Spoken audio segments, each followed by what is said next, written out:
bad hearing?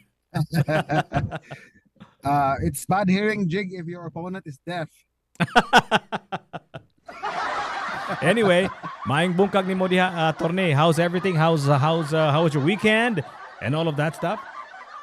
Yeah, I had a very nice, relaxing weekend. As you know, it was a long, sort of a long weekend, diba? Okay, we had a Thursday. It was a holiday, and then I think we did not get to do our podcast last Saturday, but at least we're doing it. We're doing today's game four, right? Or Okay. game five. Yes. Did you watch Game 4 of the NBA Finals? Yeah, murag kuan to kana heartbreaking to sa kuan ha for my Pacers niya. Now, imong team na pod, labaw na pod imong team, Jig. Correct. No? Yeah, 84-82. So let us set the stage first before we begin our analysis of the last 10 minutes of the game. Ang Oklahoma City Thunder, gipildi nilang ang Indiana Pacers sa ilang own home court in Indiana. They split the series 1-1 Yes. in the same way that they split the series in the first two games, which was played in the Oklahoma City Thunder home court. Ang game 1, gipildi nila ang in Oklahoma City Thunder by another squeaker, right? So the series is now tied at 2 games apiece, right? 2-2. Now we're playing Yeah. game 5. Of course, my big Katong game 4, Jig. What did you think of it? I thought naog na to ang Pacers, but the Thunder gave the Pacers a dose of their own medicine. which is Nga kuan ba? Nga sila ray pirmi maglabaw, then they caught fire. SGA was Yeah. brilliant. that's what MVPs are for. That's what basketball stars are for. To help the entire team kaning rise above a kaning adversity, just like being down in a crucial game, right? That's what they are there for. And of course, we all have our predictions, right? My big bold prediction, which Facebook took down, was even if the Indiana Pacers won game 1, they will still win the series in 6 games, right? My prediction still is the same. And your prediction again, kaning attorney? Pacers in 7, Jig. Unya.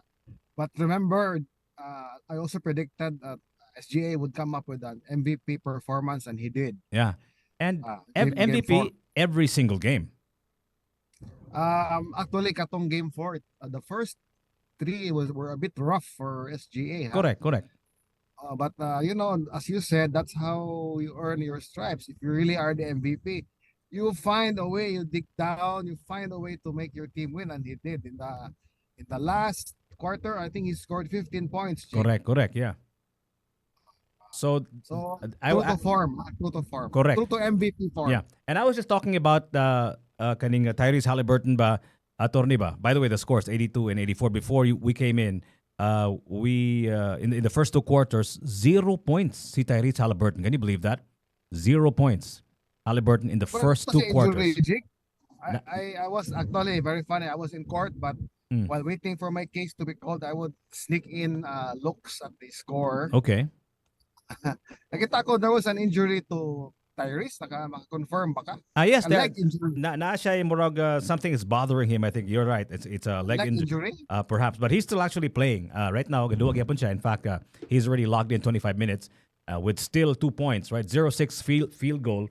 So, you know, again, mo gyud ang mga star players, diba? They grit it out. They can go through any pain, any ailment. So, kani si Tyrese Halliburton, of course, is supposedly the star of the Indiana Pacers. So he's gritting it out, right? But still, he only has 2 points, and that is, for me, that's not acceptable for a star to only have 2 points. Which brings me to my point, kaning Attorney Jingo Quijano, sir. Kani si Tyrese Halliburton ba? Now I can completely and confidently say, I probably said this before, and I'll say this again. He's what I call a situational star. He's a situational star. He's only a star when the stars in the ball game align. But there are certain times now you see him and now you don't, right? So can I see Tyrese Halliburton is just the beneficiary of the coaching chops of slick Rick Carlisle. What are your thoughts on that? Partially agree ko nimo, but how do you define situational? Meaning, it comes up big depending on the situation. Yes, yes. Kana bang ang iyahang game mugawas lang kung ang i-develop si Rick Carlisle nga play. Ano bitaw? Kana bitong kung ang The set play, you mean? yes, kung I set play, right? He is able to deliver. But the problem, I think, I suspect, I'm not sure what Rick Carlisle, the head coach of the Indiana Pacers, think. But kung if you're gonna play Tyrese Halliburton like a real star, with every play is designed for him, I don't think he can rise up to the occasion. Yes, I get your point. Yeah, to continue our conversation before, the issue there was, is he overrated? Is he a superstar? So, to me, what comes clearly is that the jury is still out on Tyrese. We don't know what to make of him. I see your point. He can, given the proper situation, he can produce the effective, the proper play. But if given the right, if the pressure is on him to make the big basket, is that what you're saying, or no? Can you repeat that, Tony? I didn't quite get it because your signal is kind of choppy. Yeah. Sorry guys, mobiling magko. Yeah. But ako magojig, because he has proven he can hit the big shot. Correct. Yeah. Yeah, so partially agree ko nimo, but what I'm saying is the jury is still out on him because as we know, there's an issue. Was he an overrated basketball player? Was he a superstar? Is he a star? So mo lagi wala pa ta mo lagi kaning he's a define what he really is. situational star siya. So kung ang play design para niya, then he can deliver, but he cannot deliver it consistently. In fact, it's quite unfair to me that we're talking about Tyrese Halliburton now when the real MVP of the Indiana Pacers is Pascal Siakam, who is more consistent than Tyrese Halliburton. Really? So you think Siakam should be he should be part of the conversation. Tanawa ko niyo, si Pascal Siakam has 22 points now. Tyrese Halliburton only has 2. Yeah, you've seen Pascal Siakam. In fact, he's the MVP, right? In the Eastern Conference, right? Yes, he was given, he was the MVP of the Eastern Conference. But tanawa, Atorneo, 94 OKC, Pacers 90. Naghinay-hinay na sagsugod ang milagro ni Slick Rick. Ano ba na ako Jig? Ang term na ba na ko anong Pacers kay tigbulabog na ba na sila, Jig? What do you mean by tigbulabog?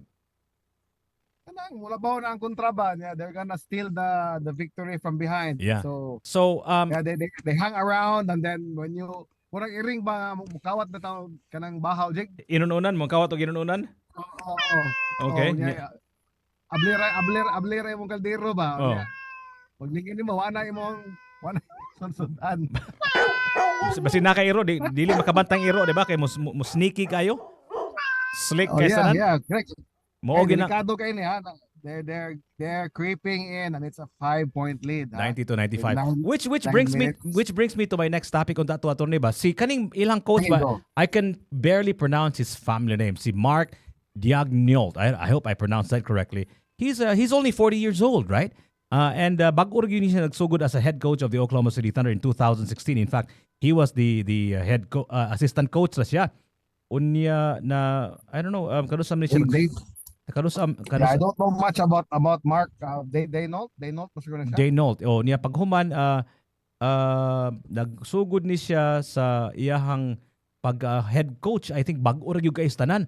So I guess we have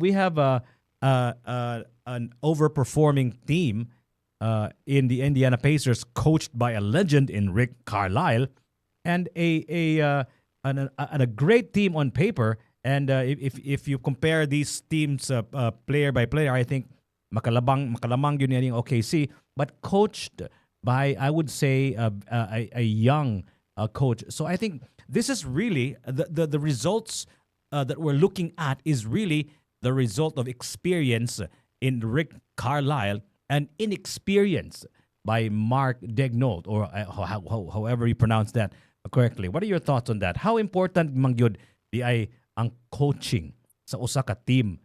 Tony, go ahead. Yeah, but remember, Jig, that I think Mark Daigneault was the coach of the year last year. Correct, yeah. So he's earned his chops. Bata pa siya nga. I think he's been with the Thunder as an assistant since 2016, no? Mm-mm. So he rose from the ranks. Actually, mas ganahan kay ko in ani kana bitong the term there is meritocracy. Mm. You know, you earn through merit pa nga. Assistant coach ka, and then you become the head coach, and then daog ka coach of the year, and then kung champion sila, so gwapo kayo ang iyahang path ba. Kanya, to answer your question, di ba there's a saying that players win games and coaches lose them.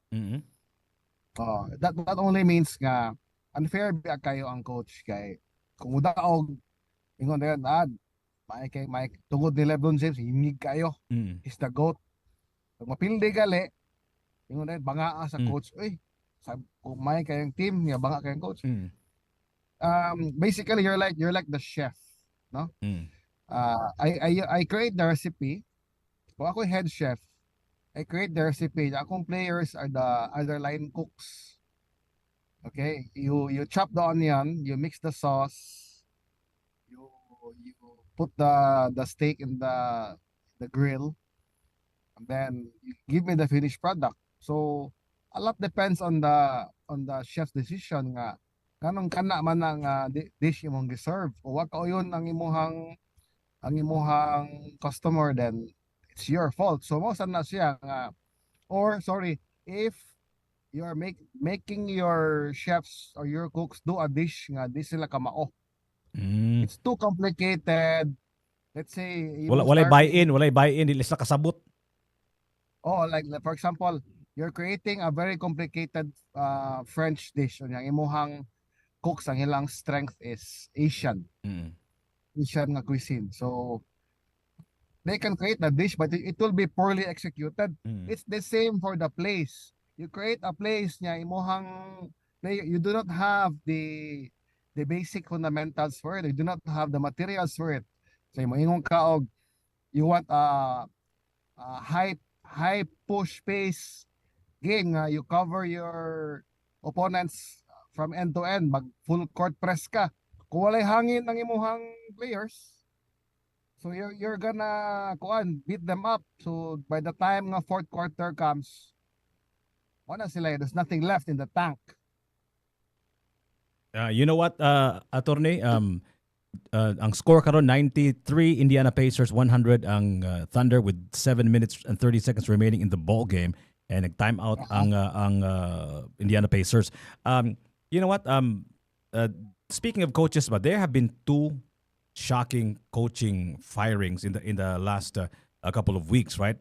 More importantly, to talk about is si Thibodeau, diba? Thibodeau was fired. Si Tibbs, diba? He was fired from the New York Knicks, right?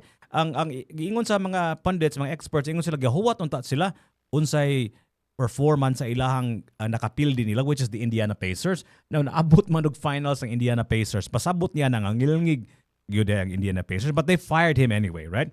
Si Malone sa Denver Nuggets, right? He was also fired, right?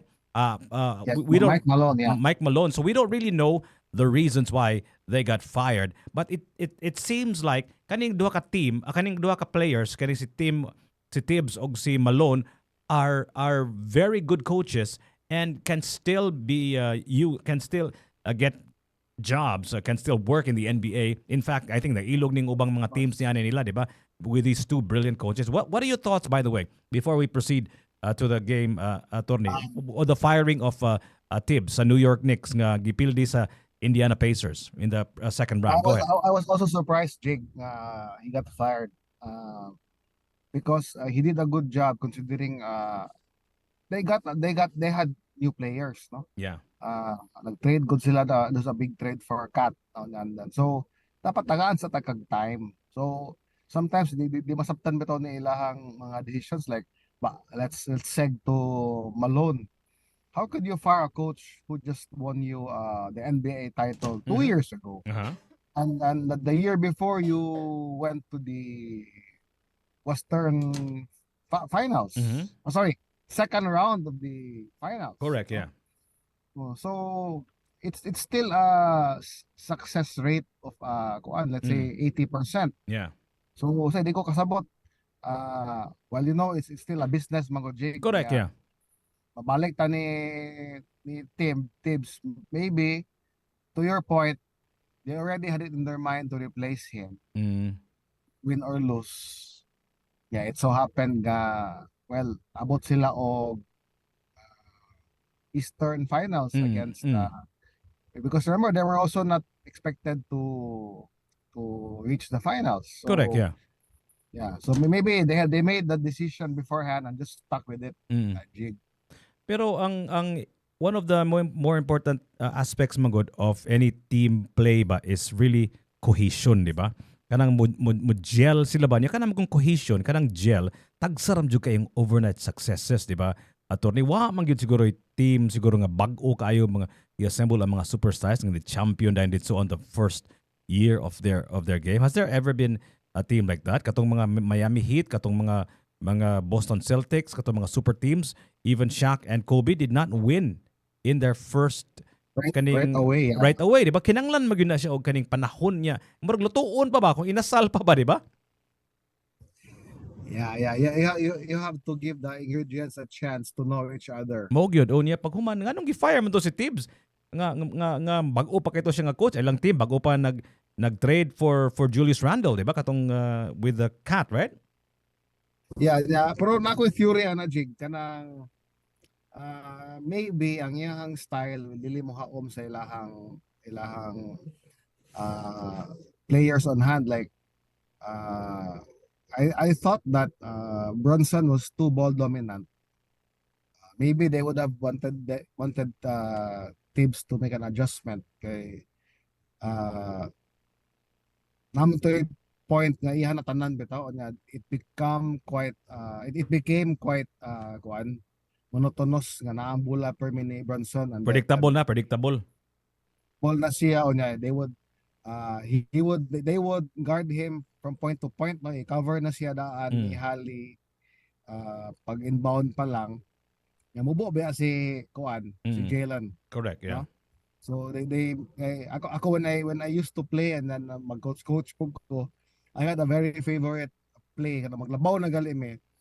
Ako ginang ipa-pick up ang opposing point guard from the inbound kay if you pressure him, you're gonna get precious seconds off, like 8 seconds off para makalabang siya sa half court. So, pakabot nimo sa Full court press, full court press. Full court press kaya. Pakabot nimo sa imong court, half court na ka, magdali-dali na ka og set up sa imong play. So, 15 seconds na lang. So, when you're in a hurry, you make errors. So, probably, wala akong theory. Maybe was sila ganay how he handled the manpower they gave him nga na si Cat, na si Johnson. So, well, that's just a theory of mine. Maybe they want to look in a different direction, a different approach. But maybe they might look for new trades. Okay, like Kevin Durant is out there, and I heard that he's interested in playing for New York. So kaning many factors, Jake. Mo gyud. Kaning manggong for example kaning OKC. Mura manig medyo giluto masan nila. They did not become OKC overnight, di ba? They had so much kaning growing pains, di ba? Wala man sila murag dali, di ba? Kaya. Mo gyapon na meritocracy gyapon, murag nahinog na gid sila, Jake, di ba? Correct. Unya kaning mga Tama team kanang mga big market teams ba such as New York and kaning Los Angeles ba nga big market bitaw nga ila siguro mga fan base siguro sa impatient siguro kayo na dili na sila ganahan mo develop og player from within, di ba? Oh yeah. there's a saying mo na aligre biya ka ng New York because as you said to your point nga big fan base ka na kanang New York ba everybody all the big stars who came to play most of them have their biggest nights in New York. Like Jordan loved to play in New York. Mhm. Reggie Miller loved to play in New York. So mura bitaw og dili ko no home court advantage ang New York. Mm. Kung naang imong kontra diha, mugara sila. Mm. So imbes na kay home court advantage, your opponents dish out their best performances while you are in New York. So dili ko no lalim ang New York team. Grabe ka ng New York. Oy, ang ilahang tickets are the highest priced in the league. And number 2, masig unsa nang duwa diha puno gyud na kuno maski pinakabanga pa na og kinamayuhan nga team sa New York puno gyud ang Madison Square Garden because I think that not only because of the density of the population of the city of the state but also of course they love their basketball there. And gabi ka ng fans niya. Yeah. Yes. So karon parang sports good. Grabe na kay Kalabaw, lubong na sad gamay attorney 111 Thunder, Pacers 97. In terms of identity ba, I'm not sure if you're familiar. I'm actually not very familiar with Rick Carlisle ba. Unsa man gyud style ni Rick Carlisle? Unsa man siya? Is he a disciple of one of the coaching greats or did he arise from the ranks all by himself? Unsa man siya nani siya kaning nagmentor niya? Si Rick Carlisle pagsabot na ko ani niya because he hard-nosed old school man kuno siya Jig. No? Kay he was a player duwa man siya sa Knicks una. Okay. I recall he played of niya again and he was dugay na kay siya I think way back he was also with the Pacers. He was a coach for the Pistons. And then I think ang last niya was Mavericks. No? Was he the mistaken, coach? ha? Was he the coach Mavericks, when Luka made it to the finals or ito somebody else? Kuan man siya 20 dili na. It was not him anymore. Okay. He became an NBA champion by Jig in kuan. Let me check ha. I just want to be accurate. 2011 ni siya na champion Si Rick Carlisle as a coach. Let me check. of maybe perhaps of the Dallas Nowitzki yes. team. Una siya. 2011. Nowitzki na siya nga era. So naka-detect na kani og kaning style nani siya kaning timpla as a coach ba attorney or kuan na siya kaning adjustment ra niyang style as a coach kay mura mangog kaning iyahang mga pagdaog sa Indiana Pacers ang iyahang mga wins are mura bag na signature bitaw nga la second ba so is this his signature move nga slick Rick meaning to say nga na siya mga moves nga unpredictable unsa man iyang style kaza ko lang gid siya versatile lang gid siya. He knows how to work with the ingredients given to him. Like katong naa si Nowitzki, katong pick and roll nila, yaman gitong gimilk for what it's worth. Yeah, I remember si Nowitzki was in an interview. He developed kanayang fade away nga, yung patented fade away nga mag with his knee up in the air. Yeah. Nowitzki. Yeah. Because ingan man to siya nga ini-pick and roll nila naaday musugat niya nga dako kadi siya ka drive. Okay. So he learned instinctively to just shoot it mid-range. Iyahang ni iyang isaka. So I think that was the evolution of Dirk, no? He was while under Carlisle's watch. So kani si Rick Carlisle dugay-dugay na gini siya na coach, di ba? Murag abot na nig 2 decades siguro. Murag usa ni sa mga like you said, old school coaches.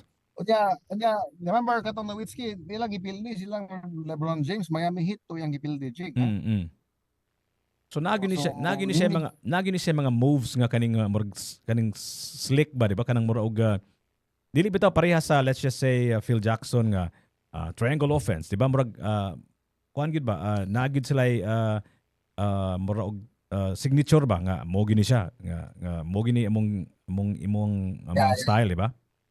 Yeah, you can't be a one-trick pony, Jig, kung ano na ka sa level ni Rick Carlisle. No? Correct. Kinahanglan na yung you have many tricks up your sleeve kay as a coach, I remember ka nabasa po ko sa you talking about Phil Jackson. Ang coaching usahay apil pod na nga advisor pod ka mura pagka you manage egos also. It's isa lang na ang the place, no? I remember ingon to si Phil Jackson, all I had to do was let Jordan accept the fact that he has to pass the ball. Mura man to. Yeah, same thing with Kobe. Yang gitong kon lang basa ka kay you have to make your teammates better. So iyang i-assuage, massage yang ego. Oh, it's a delicate balancing act. Libod lalim na ang coach eh. Yeah, naghisgot mga ito sa in the book the last season nga he's the only coach who can coach Dennis Rodman kay maglabad bad boy mga ito si Dennis Rodman, di ba?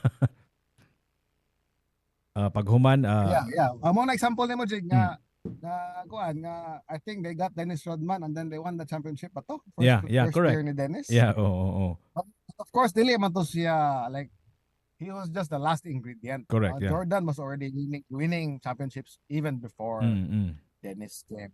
Yeah. So, ang akong pasabot ba is mo na style, mo na calling card ni Phil Jackson. Kani si Carlisle, we don't know except for the fact na he's called Slick Rick. So maybe he really has mga secret moves nga kaning si Tyrese Halliburton is able to execute to the T, right? So mo na siya nga this is a good combination. Pero mo lagi, he's only a situational star. If ang tagaan siya play nga crucial, then makasud siya. Pero kung dili, then 4 points sa siya 32 minutes of playing. O paghuman 4 points sa siya, that's unacceptable for us for the so-called star of a team, right? In the meantime, si Jalen Williams has 40 points and Shai Gilgeous Alexander SGA has 29 points. And murag lubog na 15 puntos na ang labaw sa Oklahoma City Thunder batok sa Indiana Pacers 120-105 in the NBA Finals. Again, the series is tied 2 games apiece. They all split their series one game in their own respective home courts, right? Ang formula ni ani sa nahabilin ng mga duwa is game 6 will be played in the Indiana Pacers home court, and game 7 if necessary will be played back sa Paycom Center sa OKC. Okay, ang formula ni 2-2-1-1-1, meaning to say 2 games home court, 2 games road games, and then 1 game. So ang series karon, of course, kaning na wrestle naman sa OKC ang home court advantage, kaya they have the home court advantage because they're the number 1 team in the NBA, right? So kung game 7, crucial gyud kayo ang game 7, ang last game duaon sa OKC ng home court. Jig, sa may tanaw naman na Jig, if daog na maganing Thunder ron. Yeah. So doon na mong prediction nga 6 games. Mo lagi mo gaduda lagi ko kaning attorney nga basig siguro kaning nagduda sila ba kanong nakibaw man siya sa atong script? Nung nakibaw man sila atong gibuhat, ato ning i-take down kini ni mahimo nga makasulti si kaning Jiggy Juice nga maabot 6 games basi makapildi pa ang Pacers sa game 1. Pildihon gyapon nila ang Pacers in 6 games nga. Jake, I'm still hopeful sa Pacers, ha? Hopeful ko. Of course. Because I don't think this is aberration man kang Hali. As we discussed last time, he is the machine that runs the Pacers engine. So I expect him to bounce back big in game 6. Okay, but injured siya. So hopefully he heals up and it won't bother him as much. But kaning 13 points na ang labaw sa OKC 120-107. Mo gini nakapait gyud sa kanang injury ba? Mo gini usa sa kaning aspect of a game. Wa gyud tay control, di ba? Yeah, una nga all bets are off gyud na kung if he's really injured, then I will not kick a dead a man on the ground. Okay. Well, injured ka, it is the NBA Finals. I mean, mo na I'll give him a pass for today's game mo lang. gyud. Enjoyed good siya. Pero ang akong kuan sa dana, ang ako sang thoughts ana is ani kung you play mo good outside of your character, you play out of character as a player and as a team ba, kung pugso ni mo maayo bitaw, ang probability of injury is pretty high. So kanang basketball team, especially in the level of the NBA, they're still forming their character during the regular season, di ba? Inani, so kung for example mo namoy kontra unya daghan kay kag adjustments, uncomfortable na kayo ang mga plays ninyo gibuhat, uncomfortable in the sense nga wa mo naana na ba, then ma-injured mo dayon. Pero kung yung dinuan parihara sa regular season unya kaning with very minor adjustments, then ang imong probability of injury is I think diminished. What are your thoughts on that? Yeah, of course, kanang prone you got to at this level manggojig ba, no? This is the highest form of basketball we are seeing, no? And then you are expected to be at your best conditioning. Mm. So gamay lang sipyat, let's say a tweak here, kamay dia kanang it's gonna cost your team a lot, especially si Hali kay he's at the point guard, no? Daghan kayo nagsalig sa kuan sa Yaha. So I guess kana mo injury like boxing good nga all bets are off sometimes. Injuries are part of the game, Jake. Nay daghang history and the history is replete with stories about what ifs. Injured lang si kuan. Correct. Oh. Like atong si the biggest example, we don't have to look too far, is Kevin Durant with the Warriors. Di ba? Na-champion ang Raptors because they lost KD sa game 2. So dakan kay what ifs history can change because of a player's injury. Absolutely. Unya kaning injury dili mo gini malikayan, di ba? Pero mo lagi kung for example kan magtan-aw ka na players like Derrick Rose ba nga Ja Morant nga porting taas og layat kanang mga di ni magdugay ana bitaw injury prone tayo. Di magdugay kay grabe jud kayo kapuguso ba. So I think it's really it should be part of the coaching kaning thinking ba, mindset ba nga tan-awon gini mo imong player igamit niyo dili bitaw kayo kanang pugos bitaw nga out uncomfortable na kay sa tanan. Of course, we all want our players to excel. We want them to perform at the maximum, di ba? Pero dili ka ng mga lihok nga murag mo expose ninon to injury ba? I mean, of course, kanang mga makatama ka og putiil, mamabali mo ang mabend imong foot. Now, yun dili gyud na malihayan, di ba? Pero at least ba na kay murag mindset ba nga bantayan gyud na natong injury?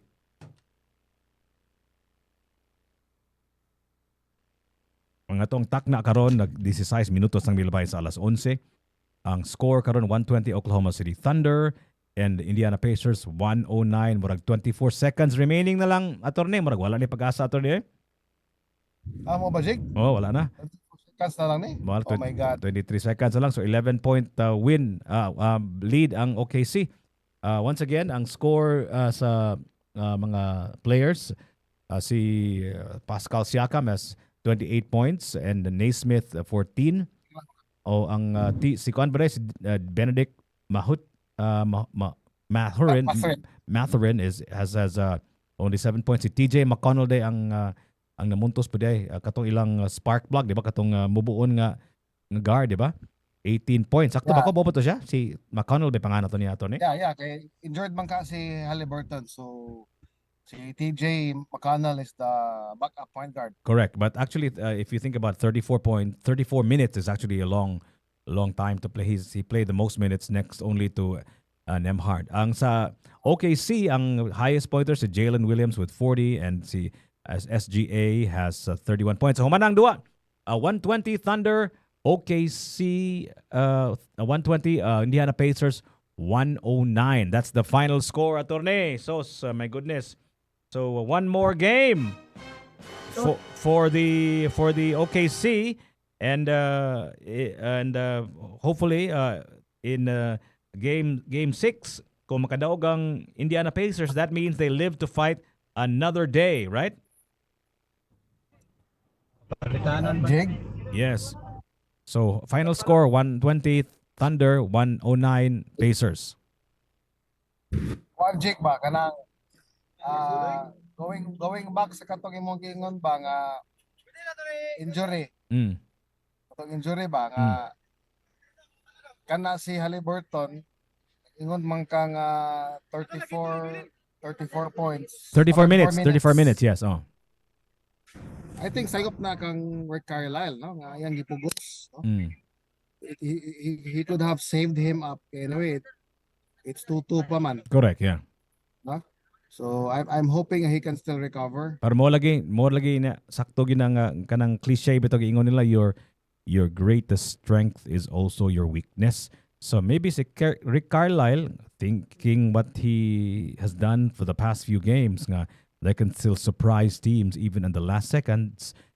Padayon niya panigduwa si Tyrese Haliburton. So imuhang greatest strength, which is being slick and surprise players, is also your greatest weakness because inani nga kaning duwa ang maragwa na pag-asa.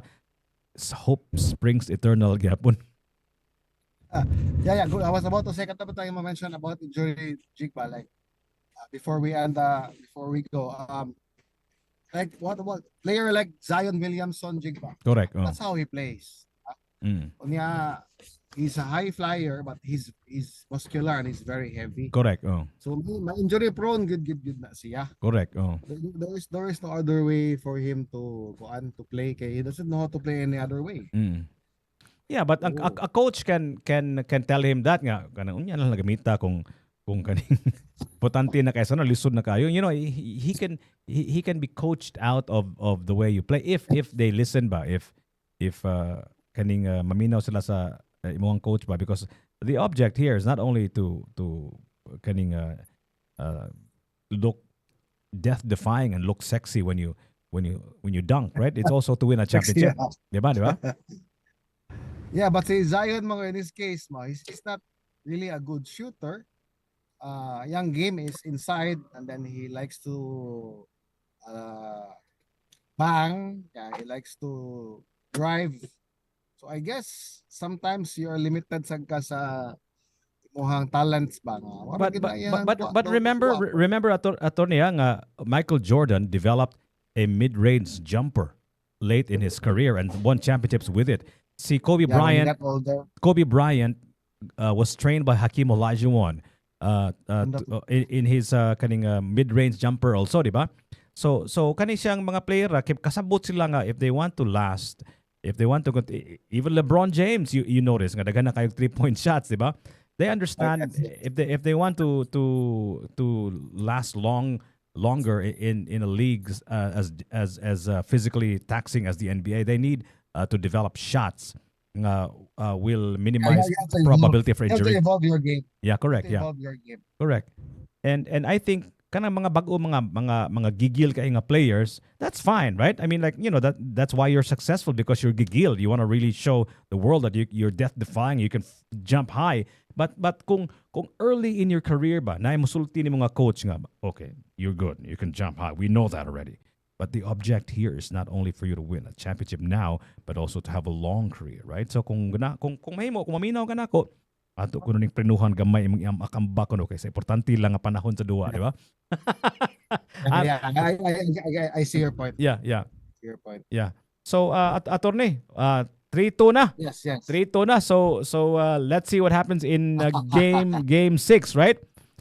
So akong prediction ay sakto man ko nga si SGA came up with a big game pag game 4. Okay.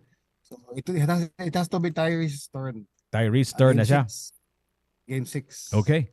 So attorney, I don't want to disturb you anymore kay murag